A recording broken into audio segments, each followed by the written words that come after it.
All right. Okay. All right, let us complete the discussion of this example first, and then we'll move on to other ones. Okay, what was the question? Just to summarize it quickly, right? Two Poisson processes independent of each other.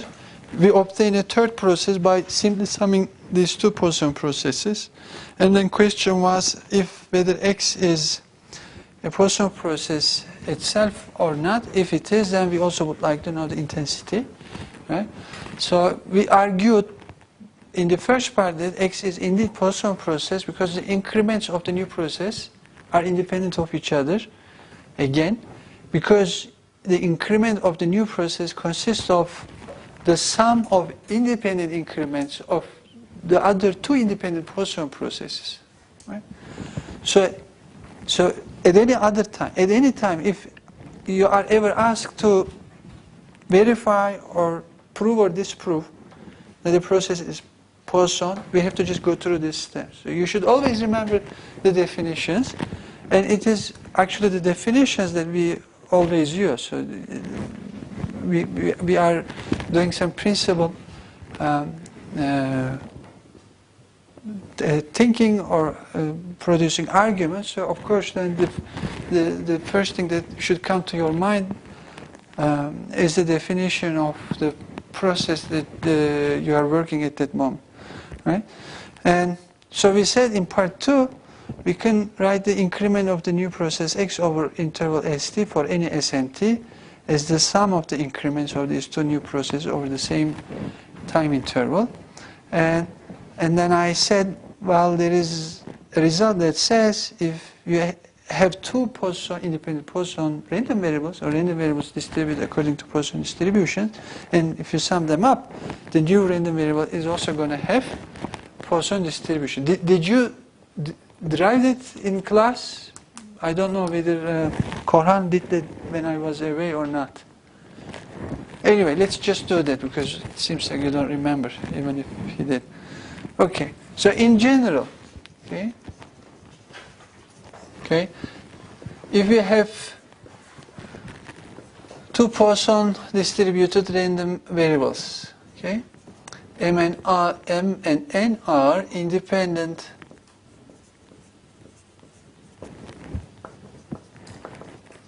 Poisson distributed random variables, let's say with means A and B respectively,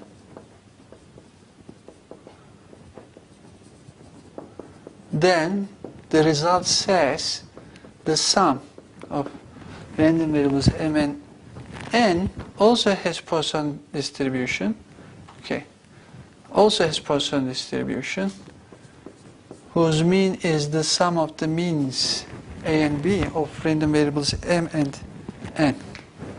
Okay. Why is this true?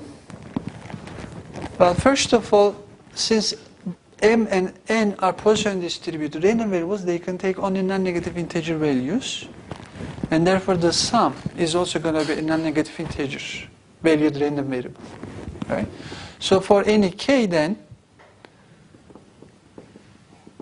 which is a non-negative integer, okay, we may try to calculate the probability that the sum equals k.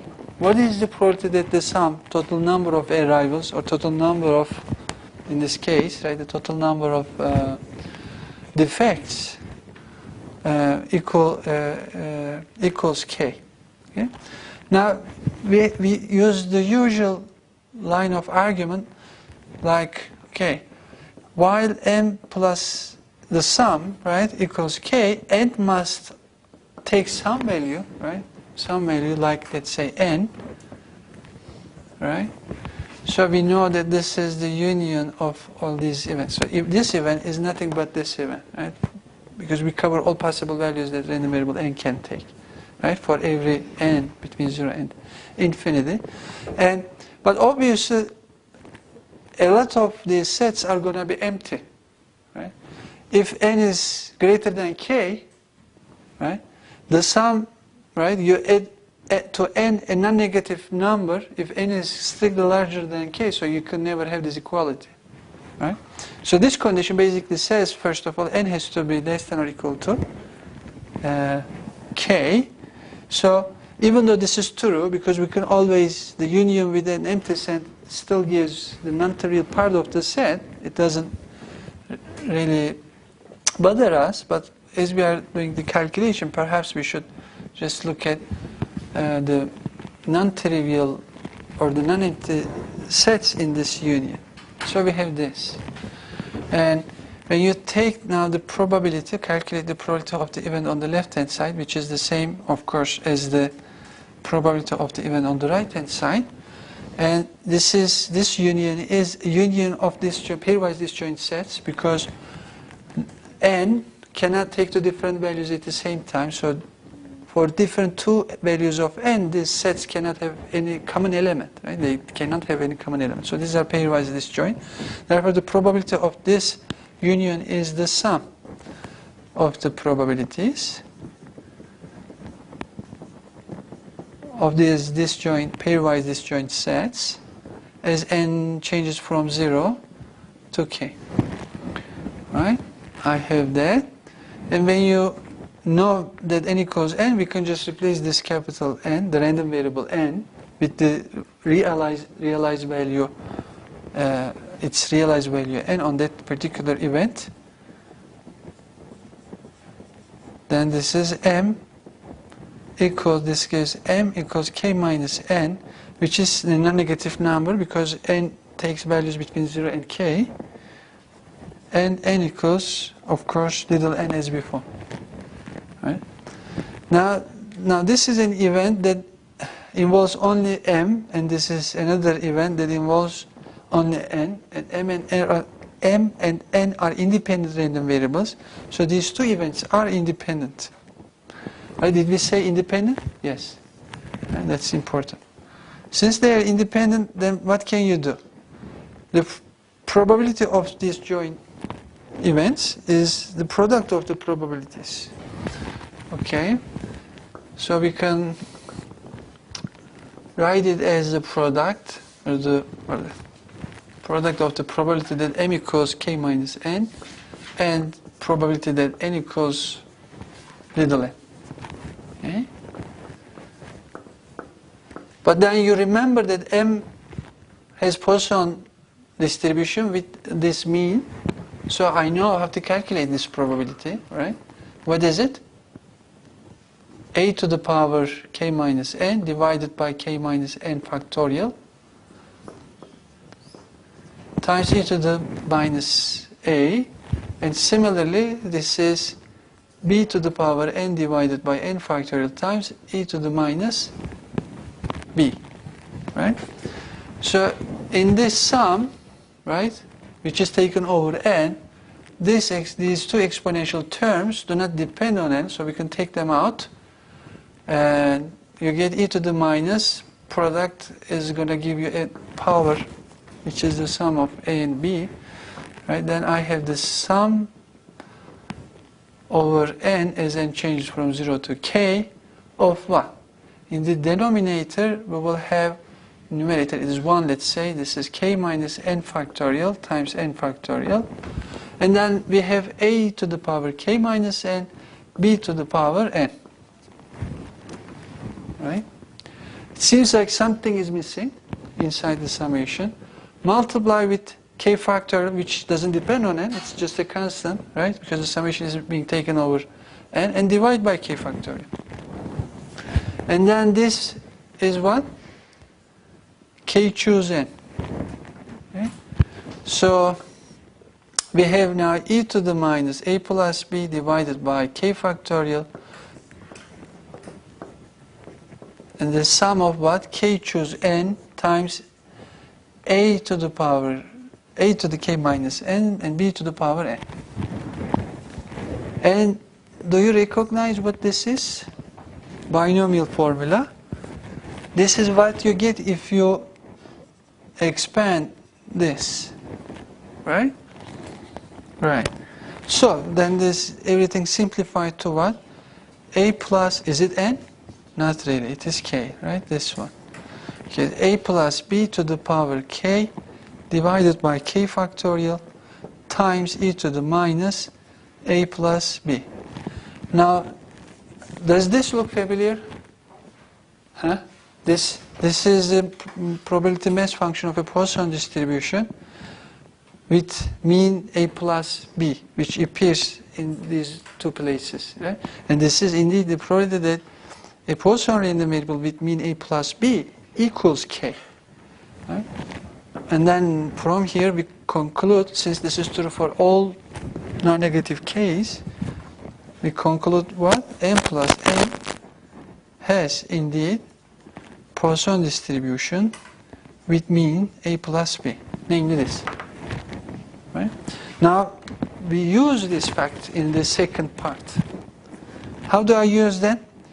Well, x was defined as the sum of two Poisson processes, and therefore the increment of this process x over the interval from s to t is the sum of the increments of these two Poisson processes, y and z, over the same intervals. Now, since y is Poisson process, we know that this is a Poisson random variable. Well, this random variable has Poisson distribution with mean alpha times the length of the interval, because we are dealing with a homogeneous Poisson process, right? So maybe I should write it like this. So, or maybe even Poisson. So this has Poisson distribution with mean. We start with alpha, I guess, alpha times t minus s, and this is also a Poisson distribution, also a random variable with Poisson distribution, with mean beta times the length of the interval, namely t minus s. And we know that we were told that y and z are independent Poisson processes, therefore these random variables are independent of each other. So these are independent Poisson random variables. Right? Now, yt minus ys is like my random variable m here, zt minus zs is like my random variable n here. We sum them up.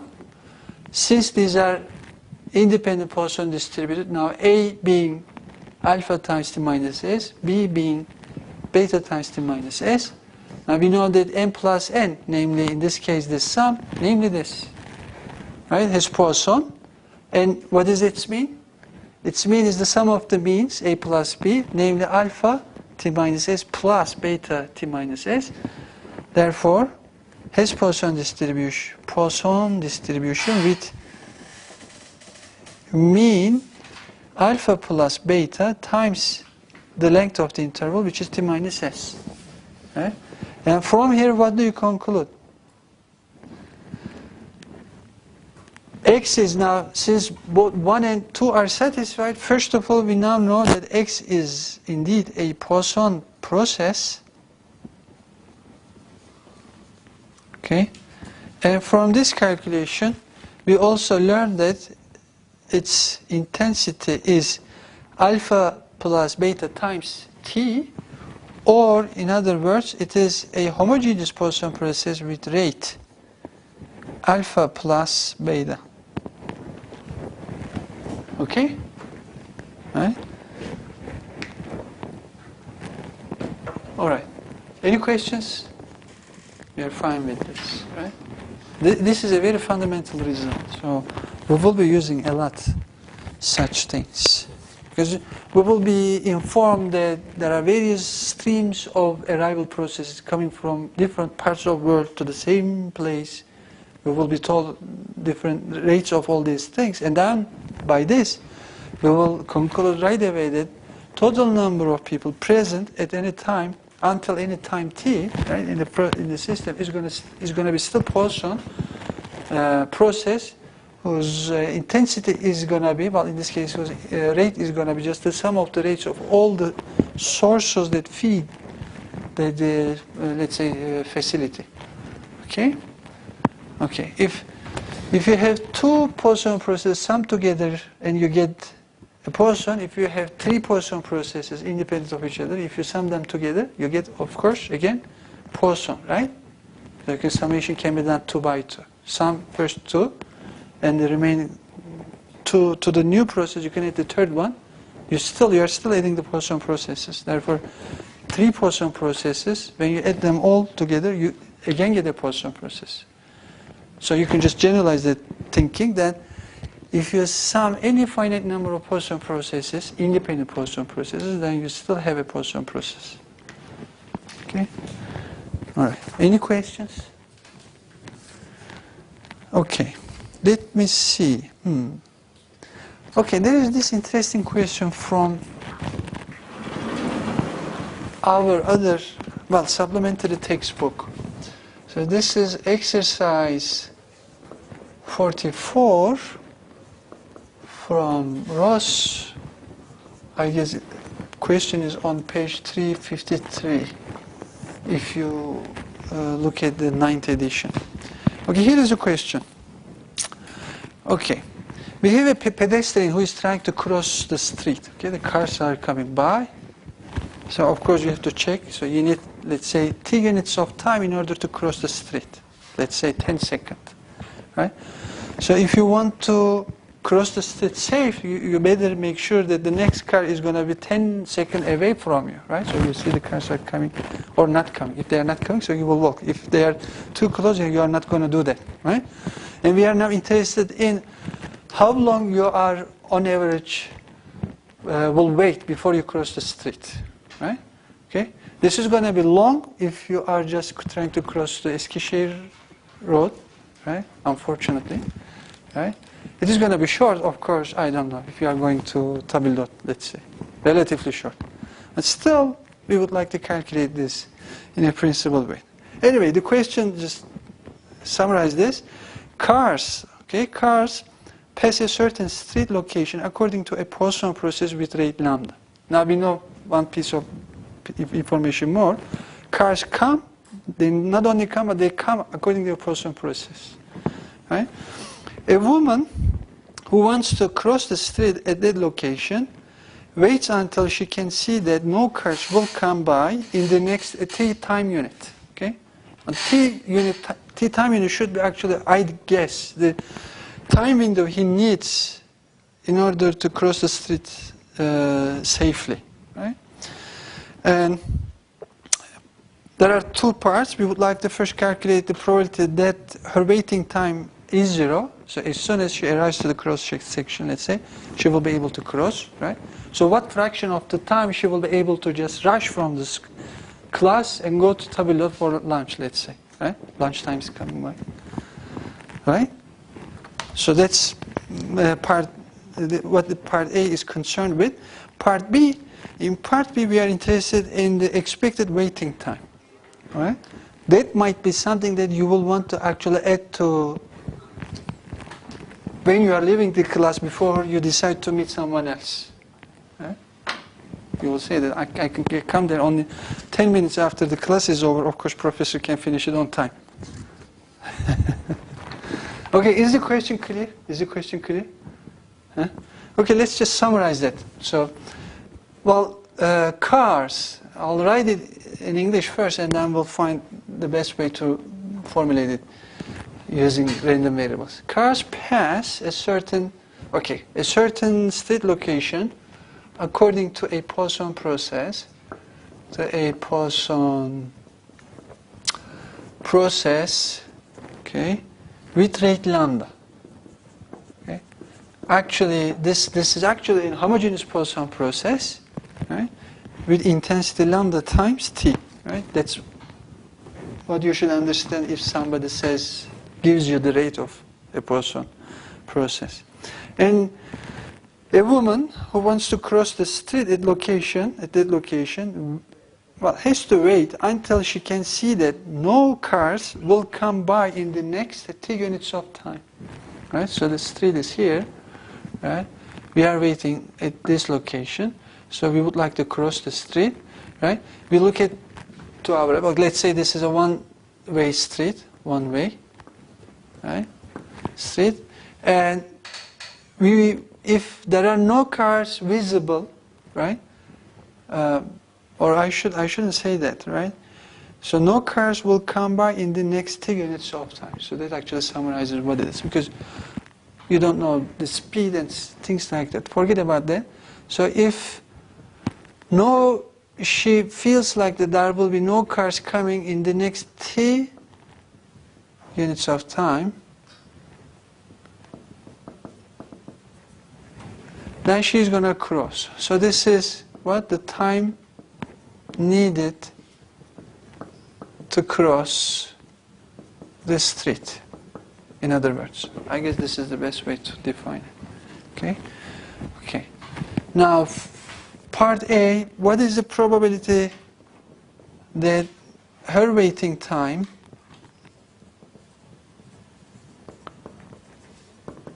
equals 0? And in part B, we would like to calculate the expected, okay, this is too much, expected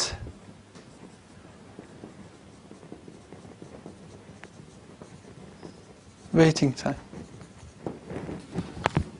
Okay? All right. How do we go about this question? So, okay, on the time axis, right? So there will be the first car that shows up, and then there will be the second car, and third car, fourth car. If you are just turn your face to the left and you are watching the cars, these are the times when they actually show up on the horizon, let's say. Okay? So the times between these are what? The times between all these are inter-arrival times. So let's call this is S1, this is S2, this is S3. So these are the inter-arrival times. Inter-arrival times. Okay. So these are cars, right? And now I remember something that we haven't discussed yet, but let me just give that. Now and then worry about how to model this, or should I worry about that? Forget about that at the moment. Right, so these are the inter-arrival times. Time that pass between two arrivals of two consecutive cars. Okay? Obviously, if the cars are coming right after each other very closely, so that then there won't be enough time to cross the street, right? If the inter-arrival times between cars are less than t, then this woman will not be able to cross. As soon as one car goes by, right, she looks to the left and sees that a car is coming, and if the inter-arrival times, right, between two cars is less than t, then she will not be able to cross. Okay? So then, what is the first time that she can cross?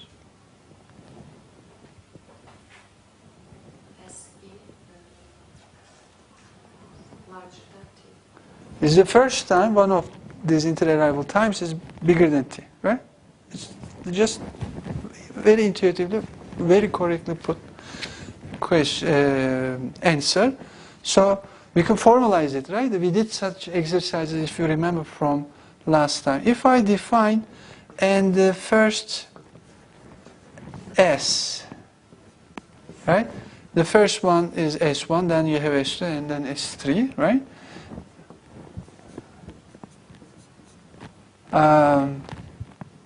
Is t enough? Perhaps t is enough as well, which even though it doesn't really matter whether you include or not, whether you have an equality or not. So let's define by n or denote by n the first inter-arrival time which is bigger than n. So that's the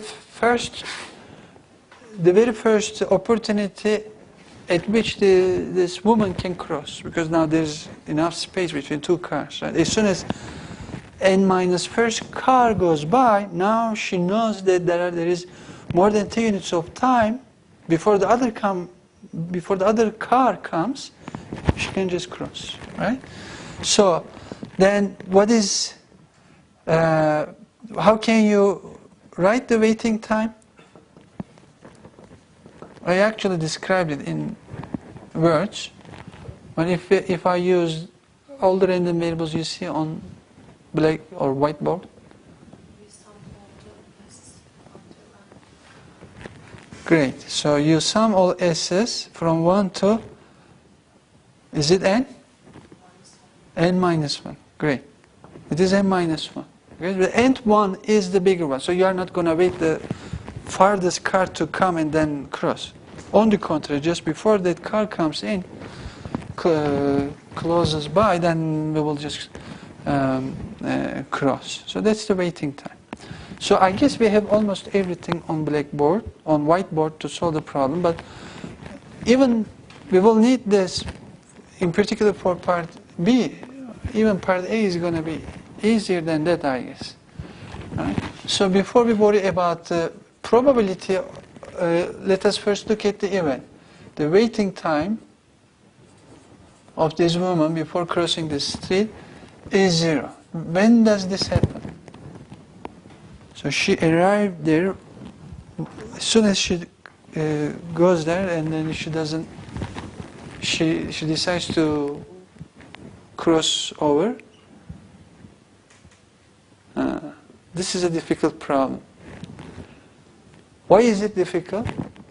Because you don't know actually how much time left. What is the remaining time for the next car to come to that point, right? That's bad because okay. We'll discuss this in a moment, or today or tomorrow or next week, I guess. If you know that the process X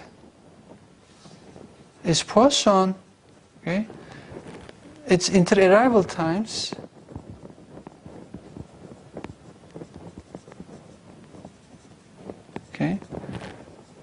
namely S1, S2, and so on and so forth.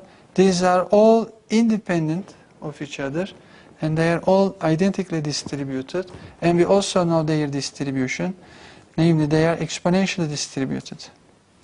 Okay, exponentially distributed, and its mean is going to be the rate of this process, which is 1 over, its mean is going to be 1 over the rate of this process, which is 1 over lambda.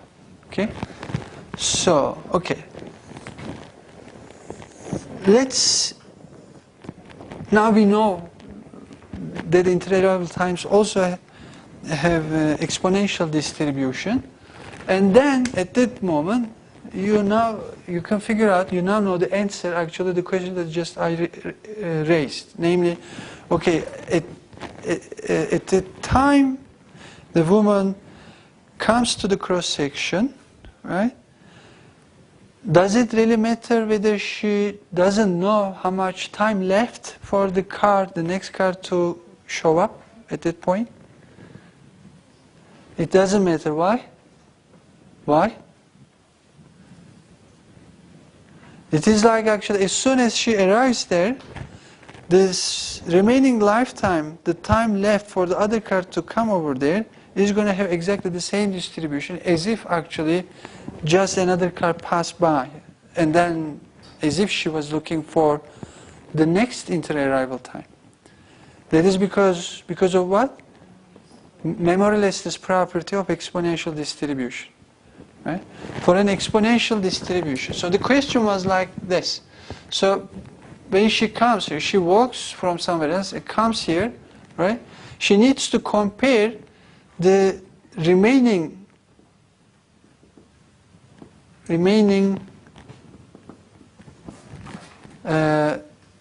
time until the next car shows up, right? Next car shows up, because she's going to compare this number against t, right? If this is bigger than t, she's going to walk. If it is less than t, she has to wait, right? But she doesn't, before she arrived here, she did not really observe any cars. So she has just arrived there. She doesn't have any. When the most recent car passed by from this point, therefore she cannot calculate the remaining time until the next car comes, right? But if you know that the inter-arrival times are exponentially distributed, which is always the case for Poisson processes, we will see that.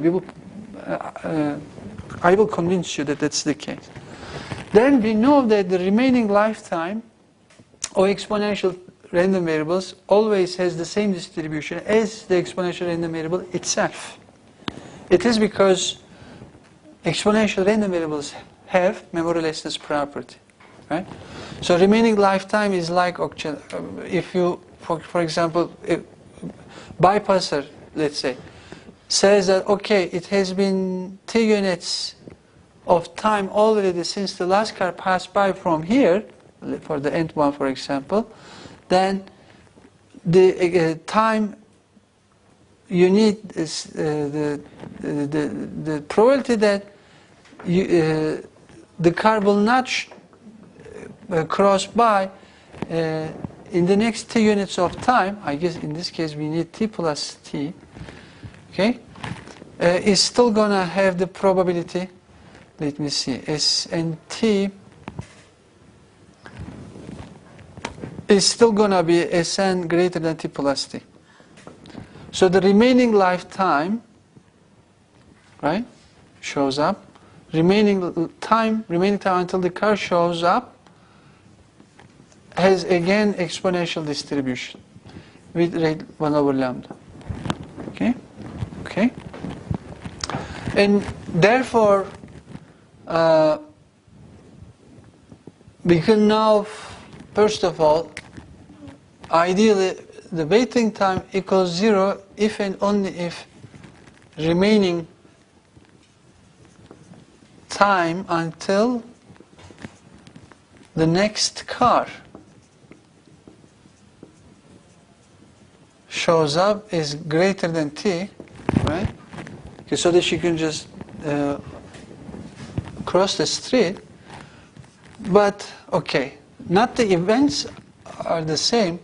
Okay, when you now calculate the probabilities, now the probability that the remaining time until the next car shows up is the same as the probability that the inter-arrival time, which are also identically distributed. So even if I don't know which car is the next to come, I know that the next inter-arrival time has the same distribution as the first inter-arrival time. So I can write this probability like this. So the next car does not, so this probability is the same as the probability that the next car does not show up before t units of time. Okay? So what did we use? We used Poisson property, which implied that inter-arrival times are always exponentially distributed, which has memorylessness property. Right? We first look at the events, so they match one-on-one. Probabilities are the same. Here we use memoryless property and also the fact that inter-arrival times are also identically distributed. Okay? Are we comfortable with this argument? Huh? Okay. And since S1, right, has exponential distribution, we can calculate this. And it is what? Exponential distribution means what? The next car is gonna go by right around time S equals, so this is supposed to be the mean. Sometimes people write the rate, so we have to be careful. Lambda times e to the minus lambda s ds. Okay? And you get this one by integrating this thing from capital T up to infinity, all the way up to infinity, and that gives you this probability. That integral is going to give you this. Okay? Do we have to go through these things? We never did, but you should remember. Okay. Then, so that therefore part A is somewhat easier. After you, of course, use these facts, which we are going to use quite often. So we will be actually doing such arguments very often in the next couple of lectures. In part B. Now, in part B, we are interested in expected waiting time, right? Which we already figured out, right? Before we take expected values, right, expectation, that the waiting time is given by this sum, right? Do we have any questions about that? Huh? We are fine with it? So you look at the first inter-arrival time, which is wide enough so that we can just walk in. And just before the next car comes, we cross. Of course, before n, all these SIs are short enough, well, they were so short that it was impossible for us to cross over. So we have to just wait until that point. And therefore the expected waiting time is going to be what? Expected waiting time is the expected value of the sum of these random variables. This is a random sum, okay?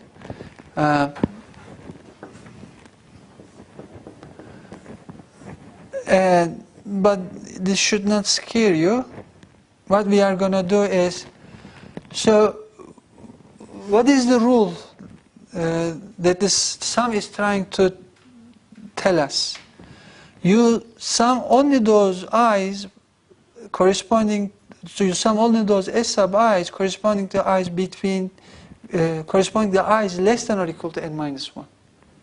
If I is greater than n minus 1, you don't consider that, right?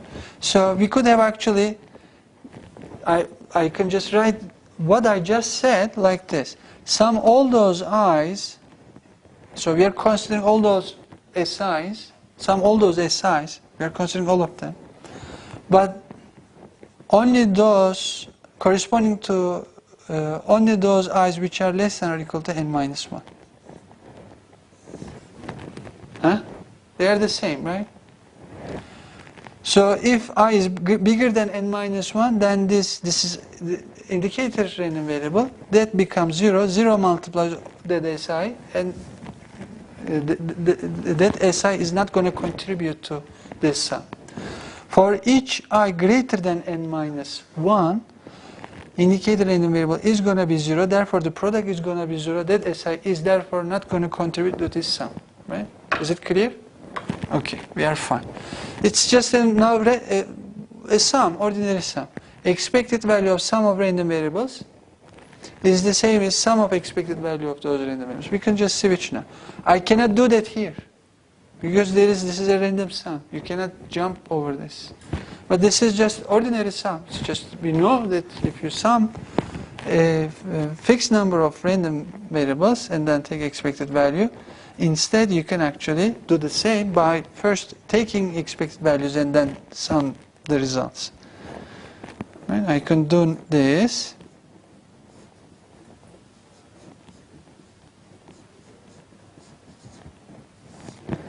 I shouldn't have, I could have actually done the other step first, but okay, I already did this. So what is this? Well, I have SI and then I have another random variable here. We don't like such cases, right? What we like is actually either everything should be written in terms of n or everything should be written in terms of SIs. Right? The second option seems more reasonable. We know that n was defined in terms of Sns, so we can actually write this event in an equivalent way only in terms of SIs. How would you do that? What does this is saying? So I is less than or equal to n minus 1 is the same as I is strictly less than n. Am I right? Because n or n and I are integer values, right? Integer valued variables. Okay. So when do you have n greater than I?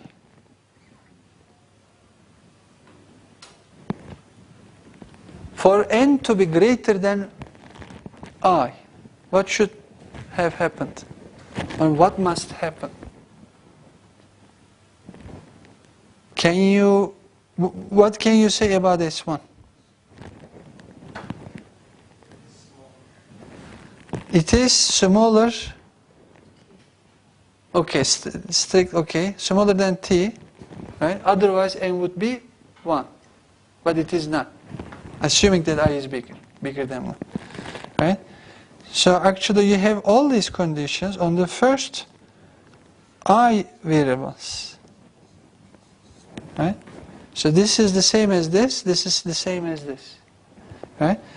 S1 through Si, all of them must be strictly less than t, otherwise if that were not correct, n would be a value, would take a value less than or equal to I.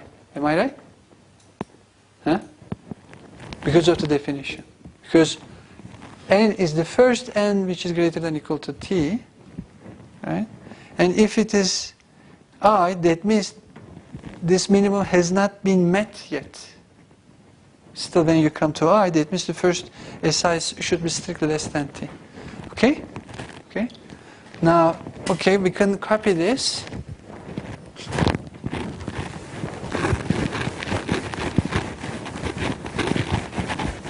Here, let us copy that here. Okay, what do I have? It is the sum. Do we start with 0 or 1? It should start with 1, right? Because these are the inter-arrival times. Of what? The expected value of SI times the indicator of the event that says first inter-arrival time is less than 1, second inter-arrival time is less than t, all of them, and finally ith one, ith inter-arrival time is again less than t, right? And how do you go from here? We actually did something similar before. So indicator random variable of the intersection is the same as the product of indicator random variables. We can do that. And then we also said before what? Okay, they are identically distributed, but they are also independent of each other, SIs. Right? So the product of bunch of independent random variables, we are interested in its expected value, right? So we can write this expected value as product of expectations, right? Only after you notice that one of them, namely SI, actually shows up in two places. So we cannot write the expected value of the product of SI and this indicator random variable as the product of expected values, because the same random variable show up in the same two different places. But we can bring them together and then use independence of that with other random variables to write expected values as a product. So, but first let me rearrange everything. So I have this times SI times the indicator random variable of the event that SI is less than t, right? Now I know that there is everything in between together with this one and these guys, right? These are all independent. Therefore, the expected value is the same as what? The expected value of the product is the product of the expected values of these random variables.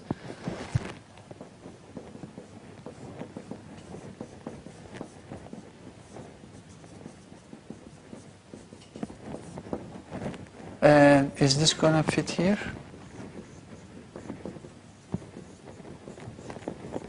Right? I have this. And then we use the usual stuff. Expected value of an indicator random variable, or it's just a Bernoulli random variable, is the same as the probability of the random variable event that the random variable indicates. Right? So this is the probability that S1 is less than t. Right? And this is probability that Si minus 1 is less than t. But we also now know that S1, all these inter-arrival times are also identically distributed. Therefore, this probability is the same as the probability that Si minus 1 is less than t. All the probabilities you come across in this product, in this first part, are all the same because t is the same. So we can just write them as what?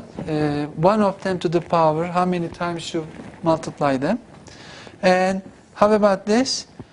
We can just replace I with 1 because Si has the same distribution as S1, namely the first inter-arrival time. So this is expected value of S1 on the event that S1 is less than t. Okay? We can do that. In all of this, what did we do? We actually we try to calculate expectation inside the summation. So let me write here the summation from 1 to infinity. Right? And what is this? This doesn't depend on I. nothing depends on I inside the parentheses. I appears only as a power here, right? From 1 to infinity, so if you subtract 1, then this disappears, right? So this is nothing but a constant times a geometric sum, right? Which is 1 over 1 minus this, right? So, or 1 over the probability that S1 is greater than or equal to T. 1 minus this probability is just the probability of the complement of the event, times the expected value. So in the numerator I have actually the expected value of S1 on the event that S1 is less than T. Right. So this is the answer for what? The expected waiting time. Does that simplify further? I guess so, because we know the distribution of S1. But let's do that after we are back, after 10-minute break. Okay? This is a good place to stop. Are there questions about this? The calculation. Do you remember actually we did such an similar exercise way back in the beginning of the course. It was like what? You have bits that you receive for an asset that you would like to sell, right? And you decide to sell to the first bidder who is going to give a bit at least as large as the number that you fix it beforehand. And we were interested in the expected revenue or expected profit that you would be making. We introduced a stopping rule like this, and even it was simpler than this one, I guess, at that time. But the idea is the same, especially taking expected value of a random variable over an event consisting of many sub-events, and if they are independent of each other, we just use a similar technique or just a similar idea. So when we are back, let me just calculate this. Okay? Okay. Let's have 10-minute break.